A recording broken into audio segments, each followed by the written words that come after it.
ఇలాంటి special effects ఉన్న video ఎలా చేసుకోవాలో నేను ఇప్పుడు చూపిస్తాను.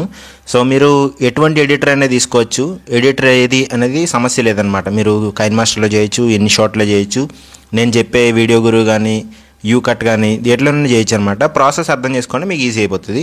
సో మీకు అసలు ఫస్ట్ ఫుటేజ్ కావాలన్నమాట. ఫుటేజ్లో కూడా ఒక 2 స్క్రీన్ షాట్లు కూడా కావాలి, నేను మీకు చూపిస్తాను. ఫస్ట్ ఫుటేజ్ తీసుకోండి. ఫుటేజ్ ఎలా రికార్డ్ చేసుకోవాలంటే నేను మీకు ప్లే చేసి చూపిస్తాను చూడండి. ఈ టోటల్ ఫుటేజ్లో ఏం జరుగుతుందంటే ఫస్ట్ మనం ప్లెయిన్ బ్యాక్గ్రౌండ్ కూడా తీసుకోవాలన్నమాట. నేను కొంచెం బ్యాక్ వెళ్ళి చూపిస్తా చూడండి. సో ప్లెయిన్ బ్యాక్గ్రౌండ్ అంటే వెనకాల ఏమి మూవింగ్ ఆబ్జెక్ట్స్ ఉండకూడదు. పిల్లలు కానీ లేకపోతే ఈ బర్డ్స్ కానీ లేకపోతే ఏదైనా చెట్లు కానీ అవి కదులుతూ ఉన్నాయనుకోండి, మీరు ఫ్రీజ్ చేయలేరనమాట సరిగా. సో మీకు అర్థమైపోతుంది, మీరు ఫ్రీజ్ చేసి రికార్డ్ చేసి ఇలా చేస్తున్నారని చెప్పి అర్థమైపోతుంది అనమాట. అలా కాకుండా ఇలా ప్లెయిన్ బ్యాక్గ్రౌండ్ ఉండేవి, కదలకుండా ఉండేవి బ్యాక్గ్రౌండ్ చూసుకోండి.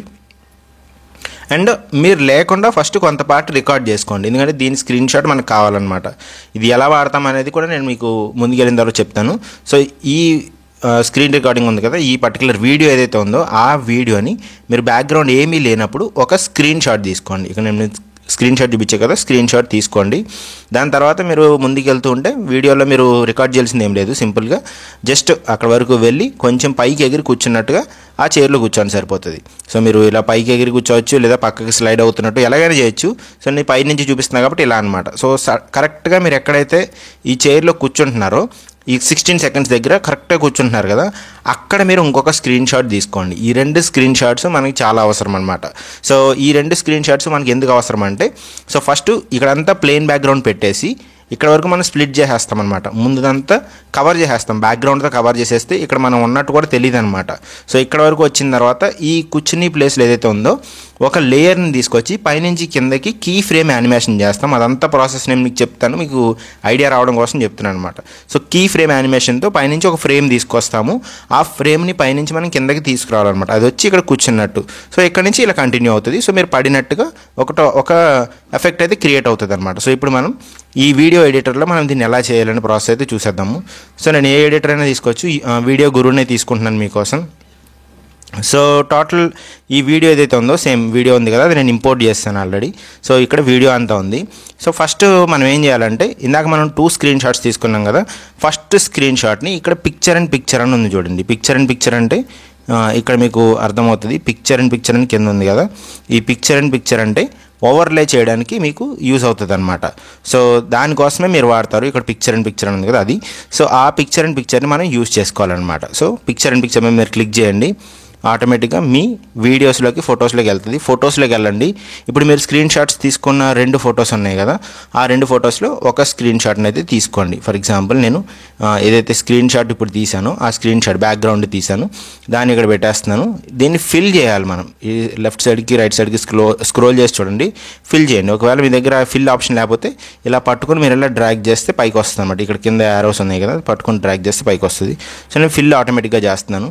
సో ఇది మీకు వీడియో స్టార్టింగ్ నుంచి ఉండాలన్నమాట. వీడియో స్టార్టింగ్కి మూవ్ చేసుకోండి. సో ఈ పట్టుకొని మీరు ఇమేజ్ని ఇందాక మనం 16 సెకండ్స్ వరకు చూసాం కదా, 16 సెకండ్స్ దగ్గర మనం స్క్రీన్ షాట్ తీసుకున్నాం, మీకు ఐడియా ఉంది కదా. ఆ 16 సెకండ్స్ వరకు అక్కడ వరకు వెళ్ళండి. ఎక్కడైతే మీరు కరెక్ట్గా కూర్చుంటున్నారు అన్నట్టు ఉందో ఆ పర్టికులర్ ప్లేస్ వరకు దీన్ని మూవ్ చేయండి. సో ఇప్పుడు మీరు మొత్తం ప్లే చేసి చూసారనుకోండి, ఇక్కడంతా ప్లేనే ఉంటుంది అనమాట, ఏముండదు. కరెక్ట్గా ఈ 16 దగ్గరికి వచ్చి చూడండి, అంటే ఓవర్లే చేస్తాం, మాస్క్ చేస్తాం, జస్ట్ డైరెక్ట్గా పడినట్టు వస్తుంది అనమాట. సో ముందు పైనుంచి పడుతున్న ఎఫెక్ట్ మనకి ఇక్కడ కావాలన్నమాట. పైనుంచి పడుతున్న ఎఫెక్ట్ కావాలి కాబట్టి ఇందాక మనం ఆల్రెడీ సెకండ్ స్క్రీన్ షాట్ తీసుకున్నాం కదా, మన ఇమేజ్ ఏదైతే ఉందో దాంట్లో 16 సెకండ్స్ దగ్గర అనుకున్నాం కదా, ఈ 16 సెకండ్స్ దగ్గర ఇలా కూర్చుంటున్నాం కదా, ఈ కూర్చునేది స్క్రీన్ షాట్ మీరు తీసుకోండి. ఈ స్క్రీన్ షాట్ తీసుకొని మీరు దానికి బ్యాక్గ్రౌండ్ రిమూవ్ చేయాలి. బ్యాక్గ్రౌండ్ రిమూవర్కి బ్యాక్గ్రౌండ్ ఎరేజర్ అని ఒక అప్లికేషన్ ఉంది, మీరు అది ఇన్స్టాల్ చేసుకోవచ్చు. లేదా remove.bg అని ఉంది కదా, అదైనా మీరు తీసుకోవచ్చు. నేను ఈ బ్యాక్గ్రౌండ్ ఎరేజర్ అనే అప్లికేషన్ వాడుతున్నాను. సో ఈ ఫోటో ఏదైతే ఉందో ఆ ఫోటోని లోడ్ చేస్తున్నాను. ఫోటోని లోడ్ చేసిన తర్వాత ఇక్కడ మీరు అబ్జర్వ్ చేసినట్టయితే నేను క్రాప్ చేయట్లేదు అనమాట. ఎందుకు క్రాప్ చేయట్లేదంటే అక్కడ నేను ఫిల్ చేసుకున్నప్పుడు సేమ్ సైజ్ ఉంటుందని క్రాప్ చేయట్లేదు. నార్మల్గా అయితే క్రాప్ చేస్తే ఇంక ఈజీ అయిపోతుంది. క్రాప్ ఏం చేయకుండా డైరెక్ట్గా ఓకే చేసేయండి. సో నేను బ్యాక్గ్రౌండ్ మాత్రమే రిమూవ్ చేస్తున్నాను, అది ఒక్కటే అర్థం చేసుకోండి. సో బ్యాక్గ్రౌండ్ అంతా రిమూవ్ చేయడానికి ట్రై చేస్తున్నాను. ఇదంతా పోయింది. కాకపోతే నాకు ఈ చైర్ కూడా ఉండకూడదు అనమాట. చైర్ ఉందంటే కనుక నేను పడుతున్నట్టు కాదు, చైర్ కూడా కలిపి పడుతున్న ఫీలింగ్ వస్తుంది. సో మీరు ఎంతవరకు కావాలో అంతవరకు దీన్ని జూమ్ చేసుకొని ఇక్కడ మీకు ఎరేజ్ కింద ఎరేజ్ బటన్ ఉంటుంది అనమాట. మీకు మ్యాజిక్ టూల్తో తీసుకున్నా పోతుంది. మ్యాజిక్ టూల్ని క్లిక్ చేస్తే మొత్తం ఇదంతా ఎరేజ్ అయిపోతూ ఉంటుంది అనమాట.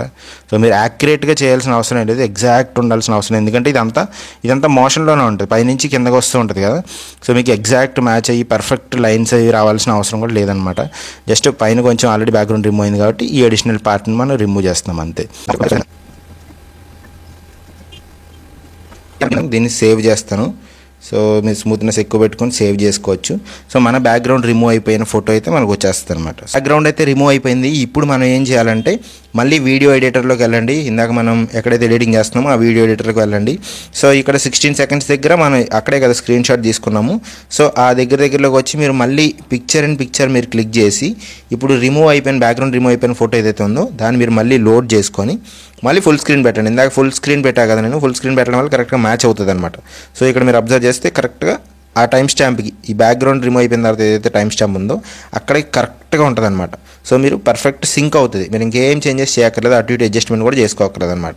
సో ఇప్పుడు ఇది కొంచెం బ్యాక్ సైడ్కి తీసుకురండి, అంటే ఒక 2 సెకండ్సో లేకపోతే ఒక 1 సెకండో, జస్ట్ 1 సెకండ్ సరిపోద్ది, ఎందుకంటే మనం ఇక్కడ ఫ్రీ ఫాలింగ్ అనమాట, పైనుంచి పడుతున్నాము అన్నట్టు ఉండాలి. సో నేను మీకు ఈజీగా చూపిస్తే చూడండి. సో ఇక్కడ అంతా ఏమవుతుంది అంటే బ్యాక్గ్రౌండ్ ఉంది, బ్యాక్గ్రౌండ్ తర్వాత ఈ ఇమేజ్ ఉంది, ఆ ఇమేజ్ అట్లా కంటిన్యూ అవుద్ది అనమాట. సో ఇప్పుడు ఈ బ్యాక్గ్రౌండ్ తీసేసిన ఇమేజ్ ఏదైతే ఉందో అది మనం పైనుంచి వచ్చేలా చేయాలి. సో లాస్ట్ సెకండ్ ఫ్రేమ్ ఏదైతే ఉందో ఆ ఫ్రేమ్ మీద మీరు క్లిక్ చేసుకొని ఇక్కడ కీ ఫ్రేమ్ యానిమేషన్ మీద మీరు క్లిక్ చేయాలన్నమాట. సో కీ ఫ్రేమ్ యానిమేషన్ అంటే ఏంటంటే మీ ఇమేజ్ని ఎటు నుంచి కావాలంటే అటు నుంచి మూవ్ చేసుకుని ఒక ఆప్షన్ అనమాట. ఇక్కడ క్లిక్ చేశాను అండ్ స్టార్టింగ్లో ఒక పాయింట్ దగ్గర క్లిక్ చేయాలి. ఈ స్టార్టింగ్ పాయింట్లో మనం ఏం చేయాలంటే దీన్ని మనం పైకి మూవ్ చేసుకుంటూ వెళ్ళిపోతే ఆటోమేటిక్గా అదే మనకు ఒక పాయింట్ అనేది క్రియేట్ చేస్తుంది అనమాట. సో ఇక్కడ మీరు చూడండి, ఇక్కడ మీరు అబ్జర్వ్ చేస్తే ఇక్కడ కూడా ఒక రెడ్ బటన్ అయితే వచ్చేసింది అనమాట. ఇక్కడ చూడండి, మీరు అబ్జర్వ్ చేస్తే ఇక్కడ కూడా రెడ్ బటన్, ఇక్కడ కూడా రెడ్ బటన్ వచ్చాయి కదా, అవే మీకు కీ ఫ్రేమ్ యానిమేషన్స్ అనమాట. ఇక్కడ ఒక రెడ్ వచ్చింది, ఇక్కడ రెడ్ వచ్చింది చూడండి. సో ఇప్పుడు నేను ప్లే చేశానంటే ఈ ఇమేజ్ అనేది పైనుంచి కిందకు వస్తున్నట్టు ఉంటుంది అన్నమాట. ప్లే చేసి చూపిస్తాను, మీకు క్లారిటీ వస్తుంది అనమాట. సో నేను దీన్ని ప్లే చేస్తున్నాను చూడండి. సో ఇలా పైనుంచి కింద పడిన ఒక వీడియో అయితే మనకు రెడీ అవుతుంది అనమాట. సో ఎక్కడి వరకు కావాలో అక్కడి వరకు చూసుకోండి, స్ప్లిట్ చేసేయండి, బ్యాక్ పార్ట్ అంతా డిలీట్ చేసేయండి. సో ముందు ఏమైనా ఎక్స్ట్రా పార్ట్ ఉంటే మీరు డిలీట్ చేసేసుకోండి, సరిపోతుంది. సో ఇలా మీరు ప్లే చేస్తే ఇలా వీడియో అయితే రెడీ అవుతుంది అనమాట. సో ఈ వీడియోలో ఏంటంటే మనం ఎఫెక్ట్స్ నేర్చుకున్నాము. నెక్స్ట్ వీడియోలో కూడా ఇలాంటి ఎఫెక్ట్స్ నేర్చుకుంటాము. యూట్యూబ్ గురించి మంచి మంచి ఇన్ఫర్మేషన్ అయితే తెలుసుకుంటాము. మీరు ఈ ఎఫెక్ట్స్ వాడారా ఇంతకుముందు, లేదా ఇదే ఫస్ట్ టైమా మీరు చూడడం అనేది కామెంట్ చేయండి. ఎందుకంటే మీరు కామెంట్ చేస్తే నాకు అర్థమవుతుంది మన సబ్స్క్రైబర్స్ మైండ్ సెట్ ఎలా ఉందనేది, అండ్ ఏ లెవెల్ వరకు నేను వీడియోస్ చేయాలనేది కూడా అర్థమవుతుంది అనమాట. నేను డైరెక్ట్గా ఏఐలోని హైఫై లెవెల్లో కూడా వీడియోస్ చేయగలుగుతాను. కాకపోతే మన సబ్స్క్రైబర్స్ ఈ లెవెల్లో ఉన్నారు, వాళ్ళకి కొంత ఎడిటింగ్ రాదు అని చెప్పి నేను కొంచెం ఈ లెవెల్కి వచ్చి చేస్తున్నాను అనమాట. ఇంకా తక్కువ లెవెల్కి వెళ్ళాలన్నా చేయగలుగుతాను, అక్కడ వరకు కూడా వెళ్ళి చేస్తాను. సో మీరు కామెంట్స్లో మెన్షన్ చేయండి మీకు ఎంత ఎడిటింగ్ వస్తుంది, మీకు ఇవన్నీ తెలుసు, లేదా మాకు ఇవేం తెలియదు కొత్తగా ఉన్నాయి అనేది కామెంట్ చేయండి. దానివల్ల నాకు కూడా మీ మైండ్ సెట్ ఏదైతే ఉందో అది అర్థమవుతుంది అనమాట. ఇక్కడ వరకు చూసారంటే thank you very much. Bye bye. Subscribe చేయండి కొత్తగా చూస్తున్నట్లయితే. Bye bye.